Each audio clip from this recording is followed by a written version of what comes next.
royalty. He's a man with all the questions. If only all his guests could provide the answers. I mean, I suppose the question at this point, Daniel, is, because it was so long, how much of this film do you remember? Now that I'm so old. Have a tea, Daniel! Have a tea! Have I been? Have you been? Have you been? What was the question? Please welcome Graham Norton. Oh, poor Daniel I Craig. know. But also, particularly with that film, because it had been years. Do you remember? Well, yes. The premiere kept they held being put it. back. So by the time they came on our show, they hardly recognised their co-stars. I mean, it was a long old gap. You must love those moments, though, when you kind of get the real person and it's not just, I don't know, just talking about the film and, you know, they show their personality and you can have a bit of fun with them and stuff. Yeah, it is. It's one of those things where, in the end, nothing can go that wrong. Because if it goes a bit wrong, it's funny or it's interesting or whatever. And also, we're not live, unlike this.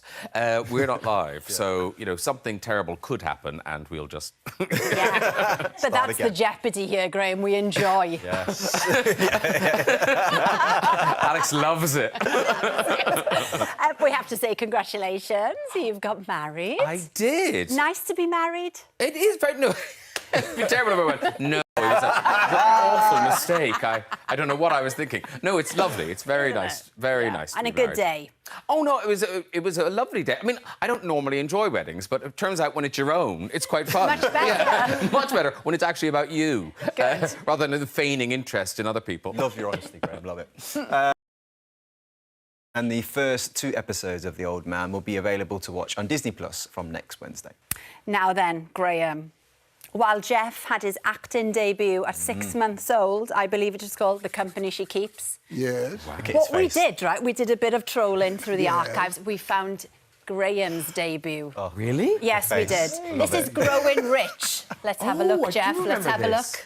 look. Will you repeat that?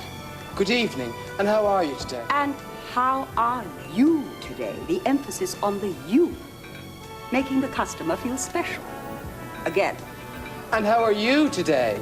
Well done. You see, you can do it. This way. Oh, brilliant. Get him the BAFTA. So good. Brilliant. Love it. That was from '92, by the way. I mean, it was your first time on set, wasn't it? Was you nervous? It was, well, I was... What was really depressing was I was, you know, left drama school, working as a waiter, and then I got my first job... As a waiter? As a waiter. Yeah, well, I could carry that tray. Well prepared. Made it All the work. subtleties. Well, now then... Oh, Fantastic. Incredible. Now then, Jeff, we're going to talk books because Graham here, he won't tell you, but he's an amazing author. He's brilliant. And your first book, Holding, is being turned into a television show. Yes. So now, how was the process of handing over your baby? Well, it was fascinating because they asked if I wanted to adapt it, and I didn't, because I think that's a real skill. So I gave it away, and it was fascinating to see where they took the characters, because, you know, it's all in your head. Yeah. And then suddenly you're going, oh, that's what you thought that was like, and da-da-da-da. So was it similar or very different? Bits of it were similar, bits of it was really different. I mean, they filmed it all in West Cork, so it was the places I imagined. And they must have thought I was so unfriendly because I only went to set once and I was there the whole time. But you had to have COVID testing and stuff, and I wasn't that interested.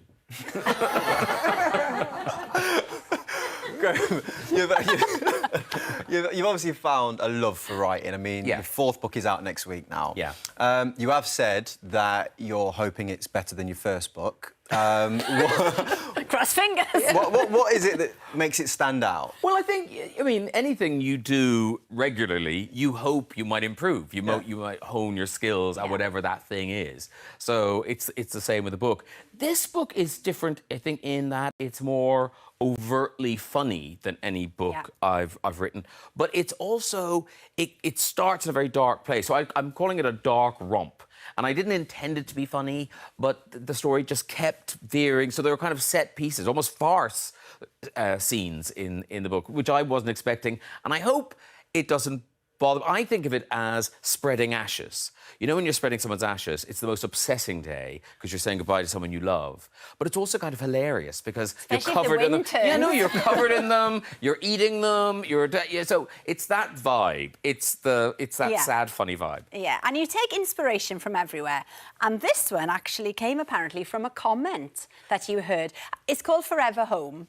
Go on, what was the comment? What it was just an older lady, and she was packing up her house to move nearer to her family. Yeah. And she just said, "This is the second house I've packed up this year." And I didn't ask her any more, but that just phrase was in my head. And I was thinking, why would that be? And so I imagined that maybe she had a boyfriend, which you don't think of people in later life. You imagine relationships for people who are in the 60s, 70s, Yeah. They've been married forever. But actually, loads of people now are finding a second or third relationship. And if you're that age, there isn't that stability. If somebody becomes ill and ends up in a home or somebody dies, you're kind of, you know, at sea. You don't have the stability. And so I thought about that. So in my story, the children get involved and get the main character, Carol, out of the house. And then her parents, who are older, decide to right a wrong. And then they discover all these family secrets and, you know, And drama. I can't ensues. wait to find out what is at the root of it. What's happened? Don't tell her. What's happened, Jeff? Well, you It's a don't know. CIA operative. They've been... Now then, your chat show is back a week on Friday. Everybody's excited about that. Oh, bless. Can you share with the group, who will be on the sofa? On the first one, we've got Jamie Lee Curtis, who's back at Halloween. nice. Oscar winner Rami Malek is there. Yeah. Lydia West, she's got a new show out on the BBC. You know, she was in... It's a Sin. She was amazing in Oh It's a my Sin. gosh, Yeah, yes. so lovely. So she's back. Robbie Williams is singing. And The Sofa is back. It's the return of The Sofa. So you were Long in return. chairs, but now you're back to Yeah, we were in everybody sharing a chairs sofa. very, very far away, and now we're back in the sofa and with a full audience. So it's a kind of everything's old is new again. Yeah. We're really looking forward to it. Lovely. Brilliant. I can't wait. Go on, you read the comment for Jeff. Yeah, we've got a comment here for you, Jeff. It's Sue, and she says, "It's so wonderful to see the gorgeous Jeff Bridges on the show tonight. I'm really pleased that he is so much better." Yeah, we've had loads of them, thank Jeff. you, Loads Thank Sue. you for sharing your story so candidly. Definitely. And thank you as well. Pleasure. Graham. It's been lovely. Forever Home is published next week.